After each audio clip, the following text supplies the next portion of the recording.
One of the things that I've learned along my journey of finding my roots is the absolute joy of baking with freshly milled flour and learning about the nutritional benefits of baking with freshly milled flour.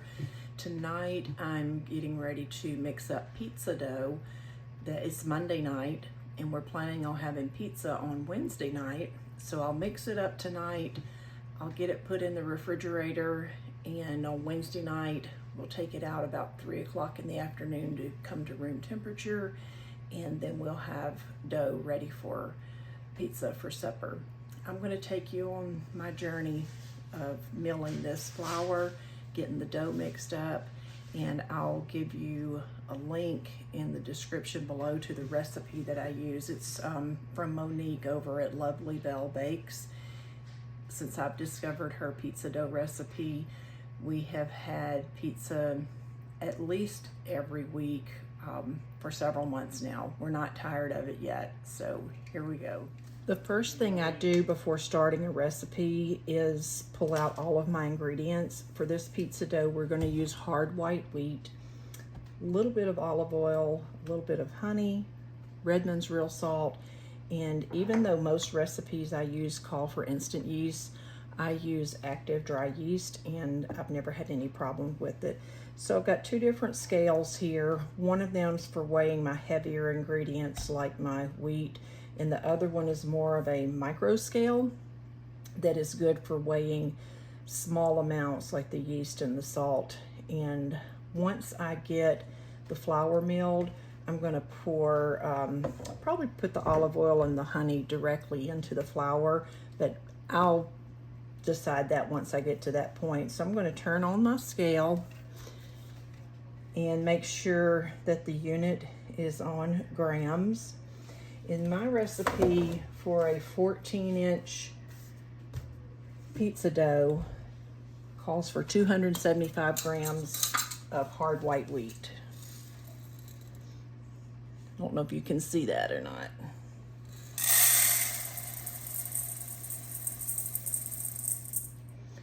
Look at that. It is right on the money of 275 grams. So I'm going to take this over to my mill, and while it's milling, I'll measure out the salt and the yeast and maybe go ahead and do the olive oil and the honey at that point. This is my new grain mill. It's the Grain Maker 99 from the 1889 Wild West Company out of Montana. I opted to get the motor. You can see that big motor right back there. It is a beast. This whole machine is a beast, and it can be adapted to a hand mill, hand crank. I've got those pieces taken off for now, but if I ever needed to, I could adapt it to a hand crank. But for now, I'm going to let this amazing motor do all the work for me. And with this particular mill, you can pour your grain in before you turn it on. And I'll just put my bowl under there. I've found that I think this is going to work. The vibration was kind of moving my bowl a little bit. So I've got that under there, and I'm just going to turn it on. And in about 1 minute, we'll have some beautiful flour for pizza dough.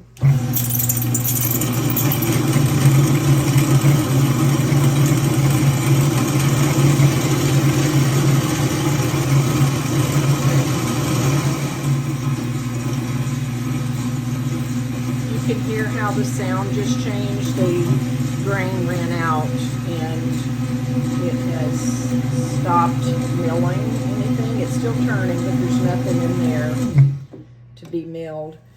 And that was probably about 3 minutes, but we got about 3 cups of just gorgeous, gorgeous flour. Typically when I'm making pizza dough, I sift my flour.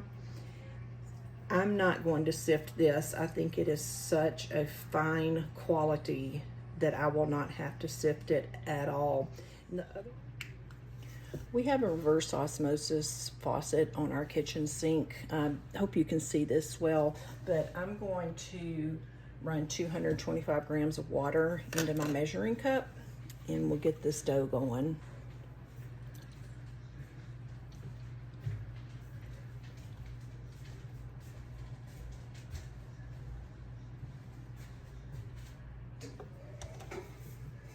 Oh, a little bit too much.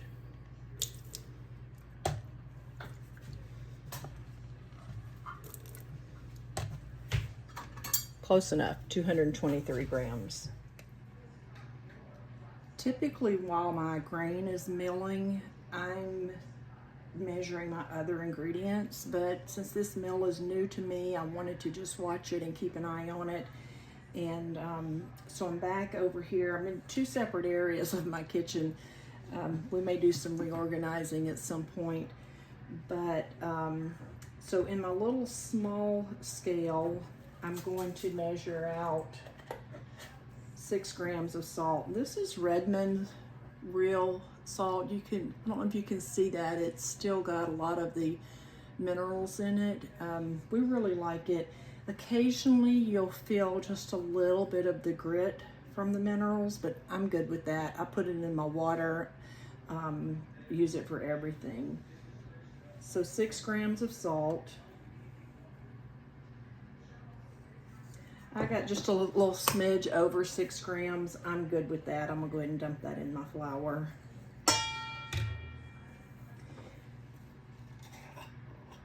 And then 5 grams of yeast. The recipe originally called for 4 grams, and I can't remember why I decided I wanted to try a little bit more, but I did, and it's worked well for me. So for this 14-inch pizza, I'm going to use 5 grams of yeast. And a lot of people say you have to activate the active dry yeast. I've never found that to be necessary, so I'm good with that. And then we're gonna zero this scale out that we just added the salt and the yeast to, and I'm going to add 4 grams of olive oil. This is just an organic extra virgin olive oil that I get from Sam's Club. I buy olive oil from a variety of places. That's just where this one happens to be from. So 4 grams. Oh, look at that. Well, I got 5.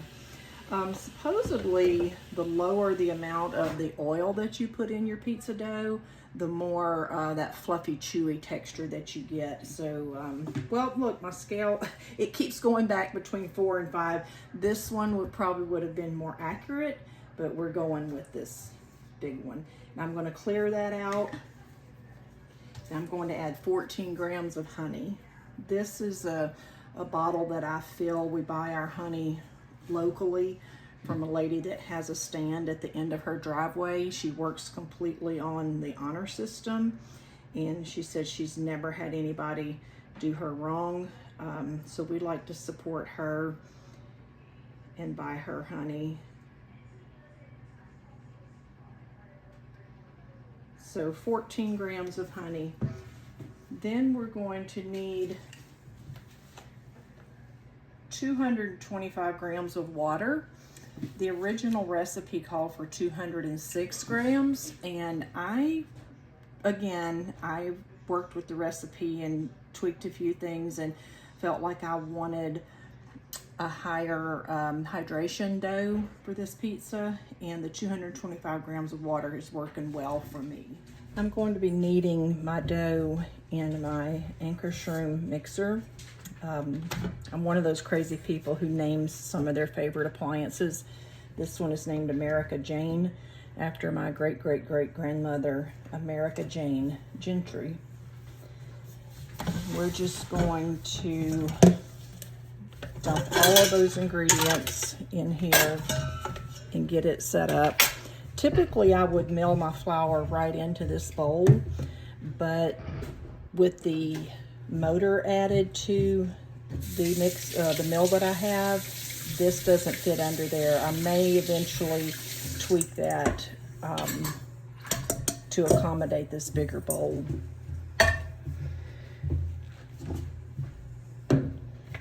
This is the roller that's going to mix the dough. This is a blade that hooks on here and scrapes the side of the bowl.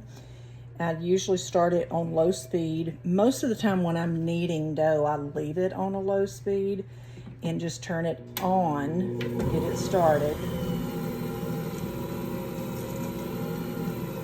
Pour the water in there. See that it's already mixing it up very nicely. And so I'll set, this machine has a timer. 12 minutes is the maximum time. I'm going to set that for 12 minutes. I'm going to get a little bowl of water and set here, so when I feel the dough to see if it's reached a window pane, I can wet my hands in this water. So for now, let's see, we'll make sure everything is off of that scraper, off of the sides of the bowl. This is coming together nicely.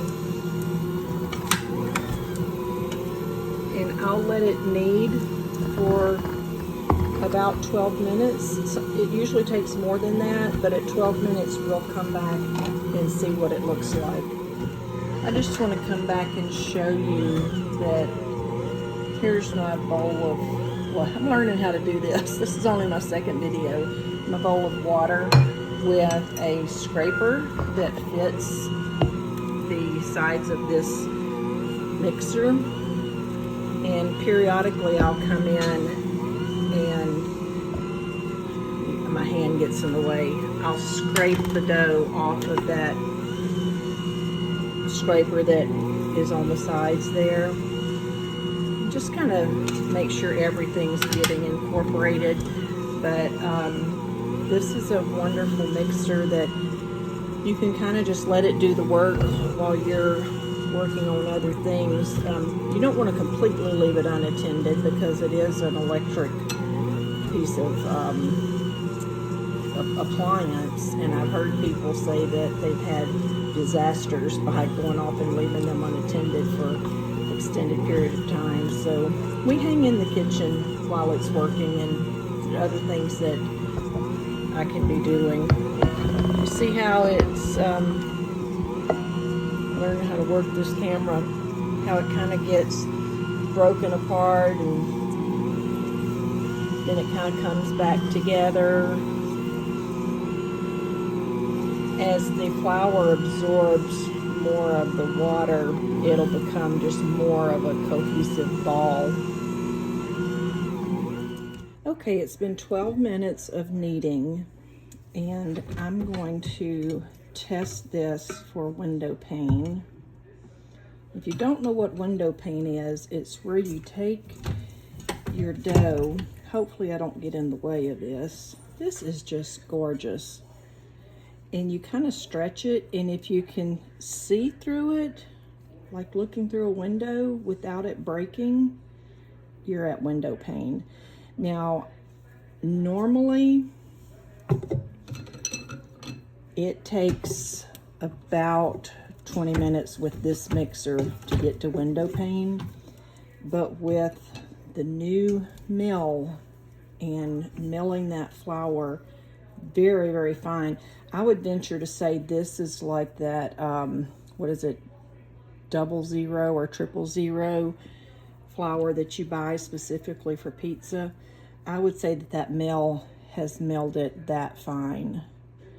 And I made cinnamon rolls with flour that I milled yesterday, and they turned out different than the first batch, and I think it's because the flour was actually too fine, so I may have to adjust that a bit. But I'm going to show you my next step with this, and it'll be ready to go in the refrigerator. So my next step is I take this olive oil spritzer and spritz this little bowl. and I spritz the dough. Normally I spritz my hands too before I handle the dough. And actually this is my bowl that is not as big as what I normally put it in. I'm going to put it in here for now. I just, have my hands sprayed with oil so it doesn't really stick too much. And I just kind of manipulate the dough into what's kind of called a boule.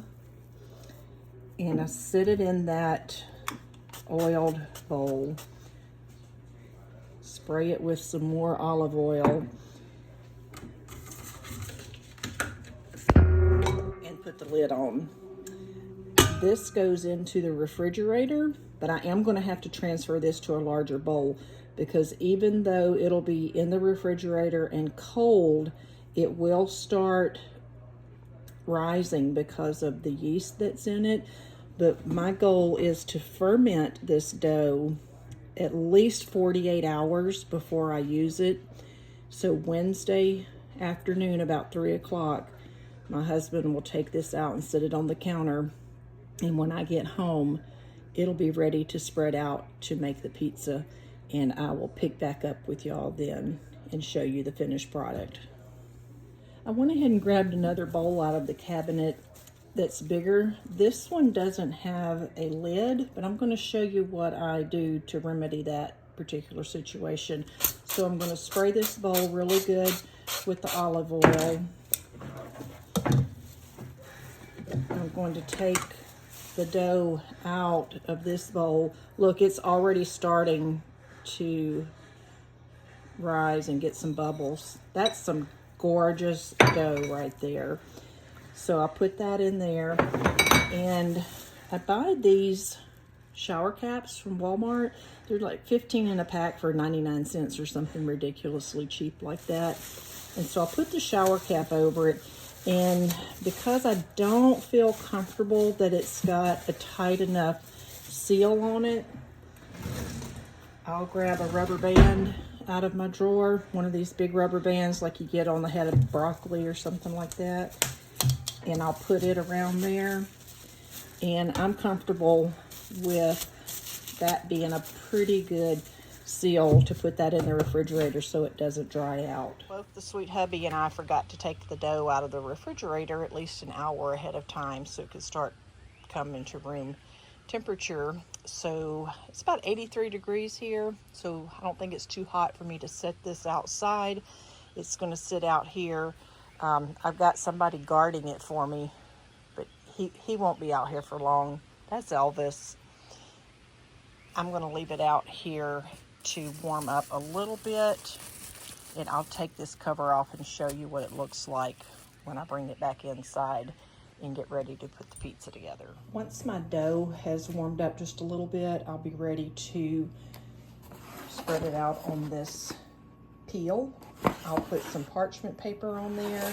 I'll form my dough on the parchment paper, and it easily slides. I leave it on the paper. I slide it into the oven on a preheated baking stone. Got my oven going at 500 degrees. I like for it to heat up for at least half an hour. Even more is nice. So we've got probably about 40 minutes before supper's going to be started. So it'll be nice and hot. And these are our standard toppings. I make my own sausage. So this is about 6 or 8 ounces of homemade sausage, like a breakfast type sausage that I'll brown for the top. I've got raw cheddar cheese.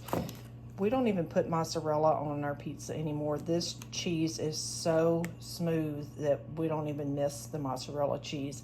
I've got some baby Bella mushrooms that I'll saute in some olive oil, and some baby spinach that we'll saute.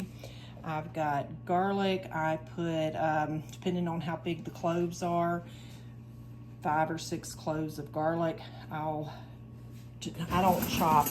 I use my garlic press for that, and then I'll brush the dough very liberally with olive oil, and it will be amazing. I added just a tiny bit of olive oil to this pan.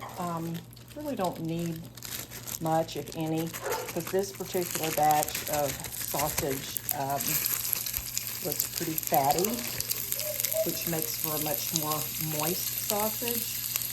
But we're going to get this browned up, and then we'll take the sausage out, put a little bit more, or a lot more, olive oil in the pan, and saute the mushrooms, take those out, and then wilt the spinach. I added a good bit of olive oil to the pan. I did not drain the little bit of grease from the sausage, and got the mushrooms in here. They absorb a lot of the oil, and I want hopefully have some in the skillet when I put the spinach in there to wilt. And also I'm going to give them a pretty liberal salt dose, and we'll be back when these are through. Mushrooms out of the skillet.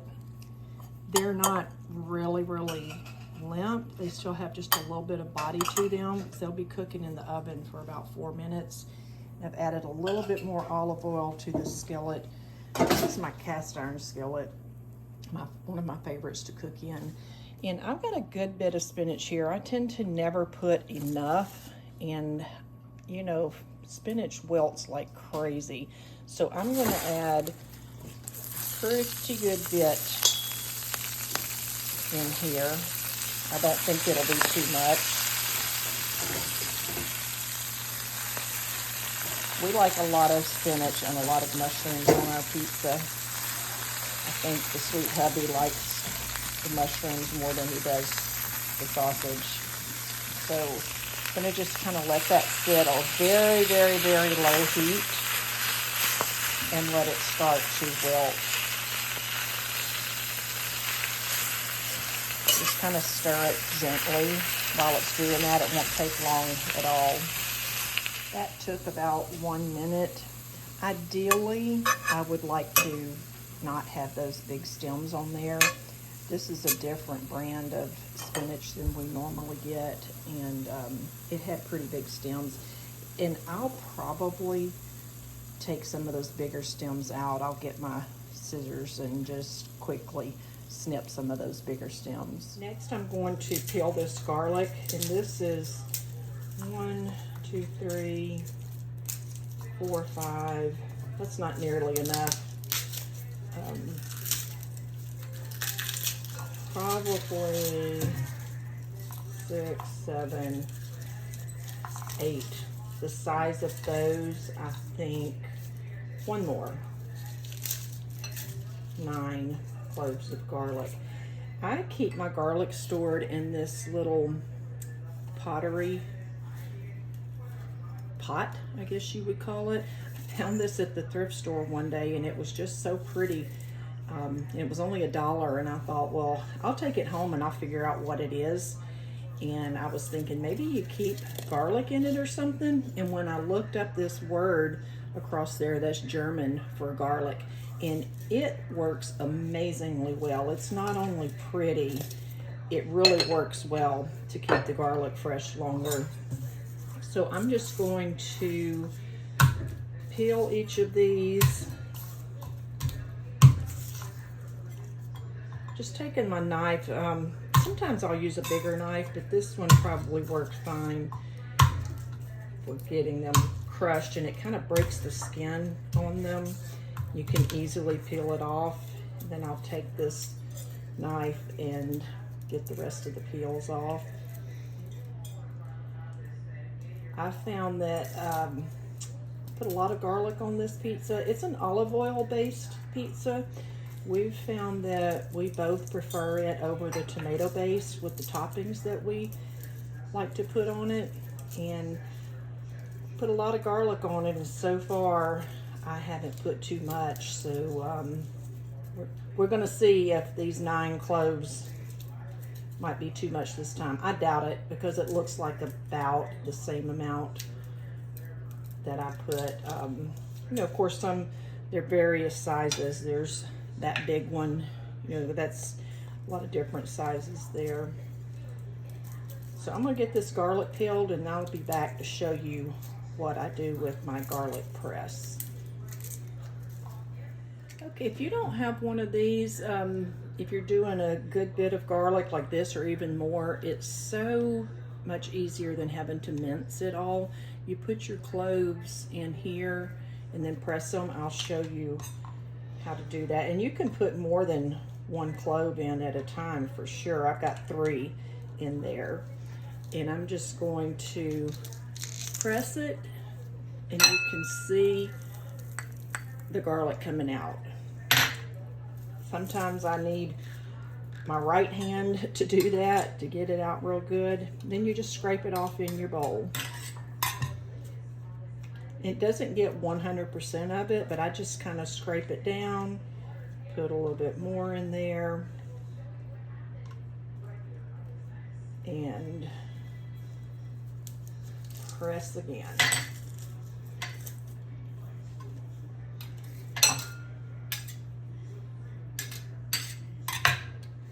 So this is what was left in here that I just kind of scraped out.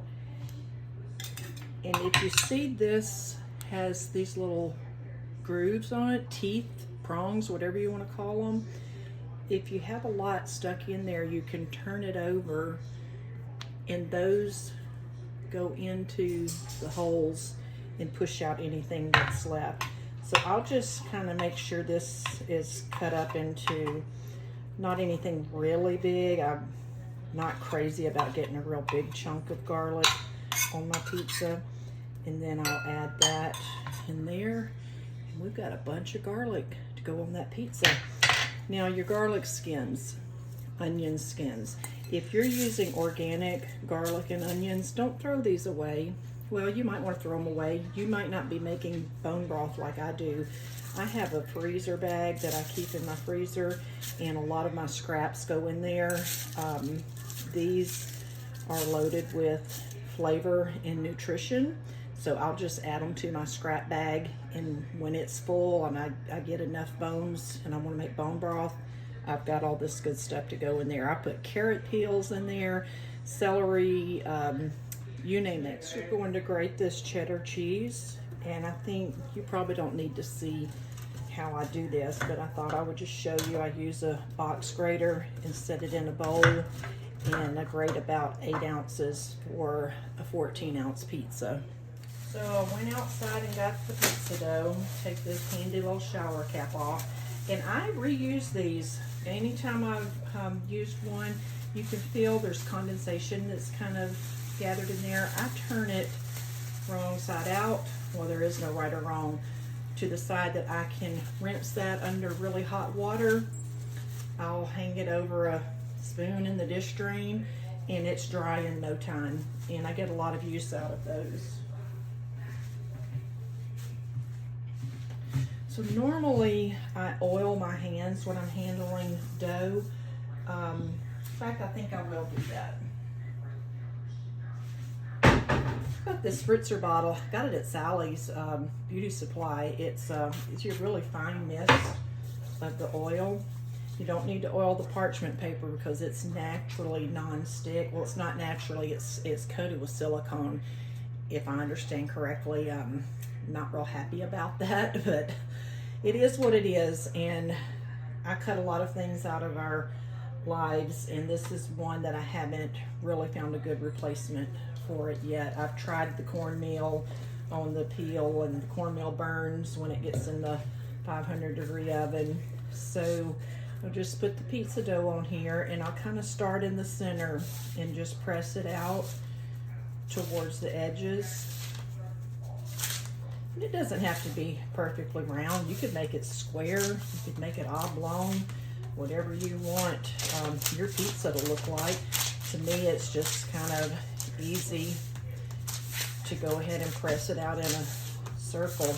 And this is going to be, this recipe was for 14 inches. I normally make a 12-inch pizza. So this will be a little bigger than what I normally make. And we'll have a little bit more leftovers, because seriously, this freshly milled grain pizza dough is so filling, and it satisfies you and keeps you full longer than just plain white what I call dead flour pizza dough. So that, I may or may not have been known in the beginning to get my quilting ruler out and see if 12 inches was what I thought it was. Like I said, this one's going to be 14 inches. I'm not really OCD, I just like details, and I like to know, you know, things, can do them consistently from time to time, and I get a visual of what 12 inches looks like. I know this looks to be bigger than that, and I'm ready to add the olive oil. Don't want to put too much, but you want to put enough that you can brush it out real good. I have had an event, this is just another silicone item.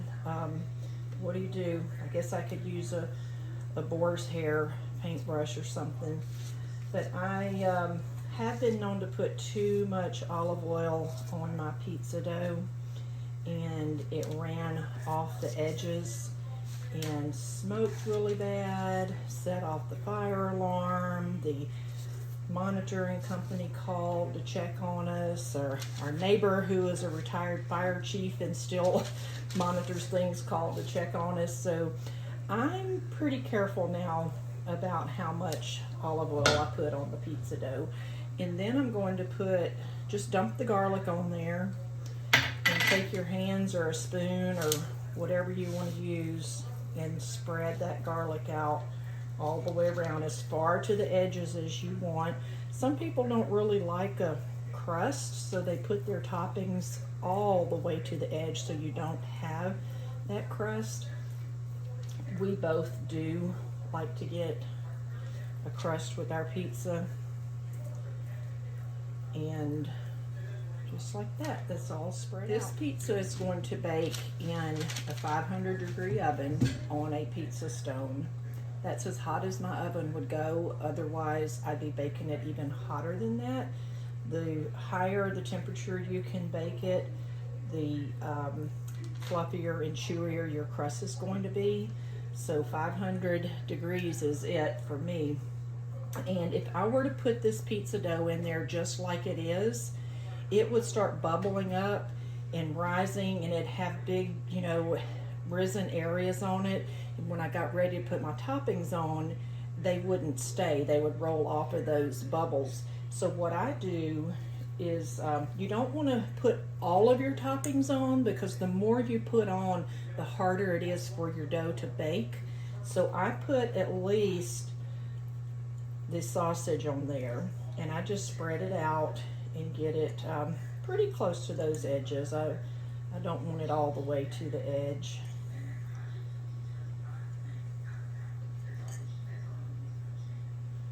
Just make sure that you don't have any big lumps. You want to try to get a piece of sausage in every bite. That may not be possible. But that is the sausage. I've got my oven ready. You can see my baking stone in there. I'm going to just slide this off in there and set the timer for 8 minutes.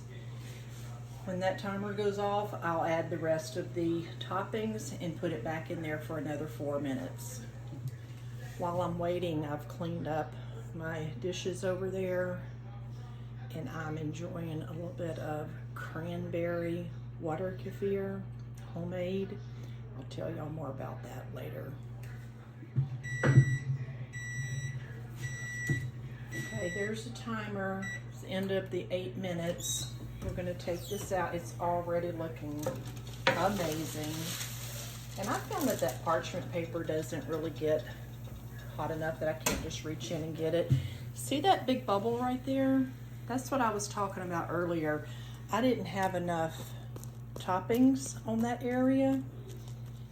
And if you didn't have any toppings at all, that's what your entire pizza would do.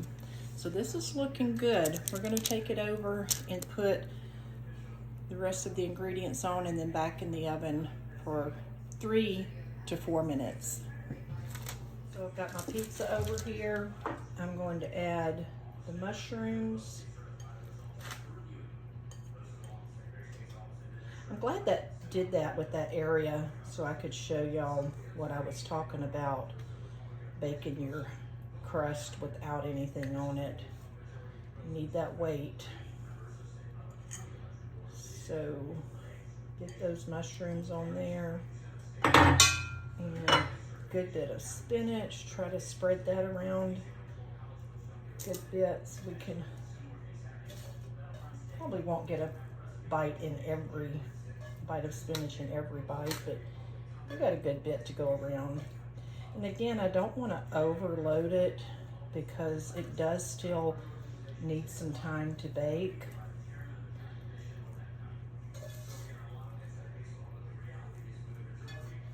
And after all that clipping of those stems, I forgot to take them out of the pan, so I probably got a few of them in there.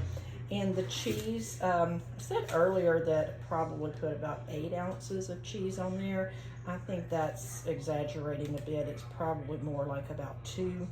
I did shred about 8 ounces. I find that you can't ever have too much cheese on a pizza, but the sweet hubby tends to like it with a little bit less. Well, you know, I think I'm putting that entire 8 ounces on there. What's it gonna hurt? That's beautiful. Look at that. That's pretty. So I'm gonna get it back in the oven for 4 more minutes. So here we go. Slide it back in there. We're gonna do the full 4 minutes.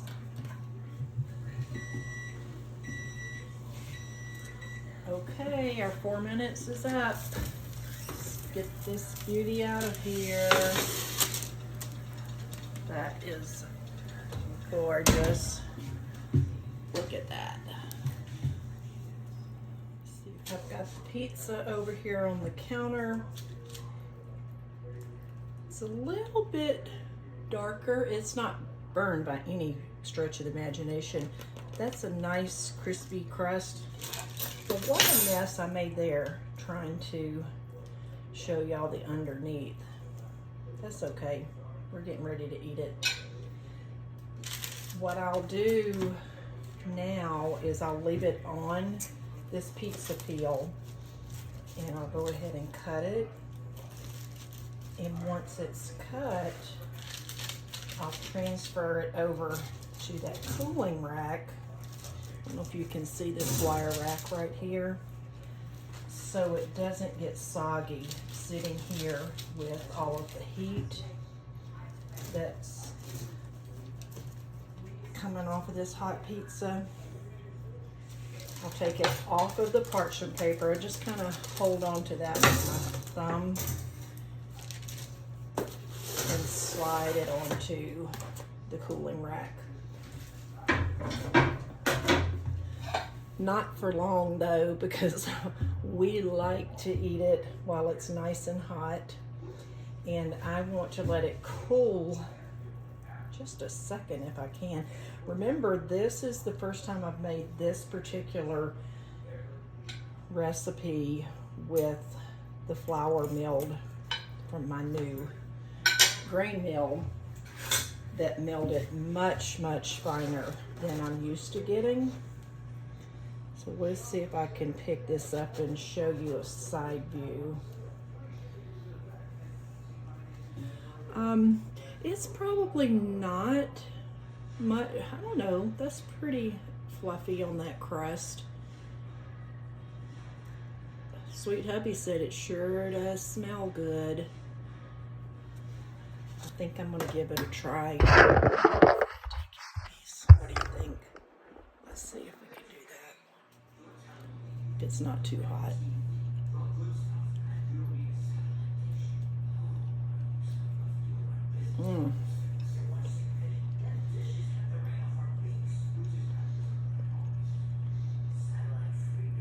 That is good. Not too much garlic. That crust is excellent. Sometimes I'll put sun-dried tomatoes, which really gives it an extra special layer of flavoring. I don't have those right now. I've got an order in, waiting for them to come in at the end of the month. Actually, I think it's next week. That's good. Mm. Mm-hmm.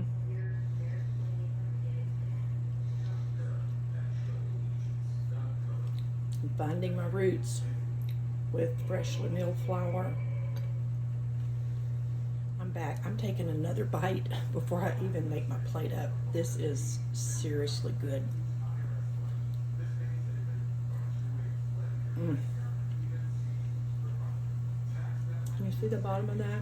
I think you can. It's great. Thanks for hanging out with me. I know it's been a long journey from the time we took those grains out of the canister to the finished product, but it's a journey well worth it. And honestly, hands-on, it's not a tremendous amount of time, and it's I call it a labor of love.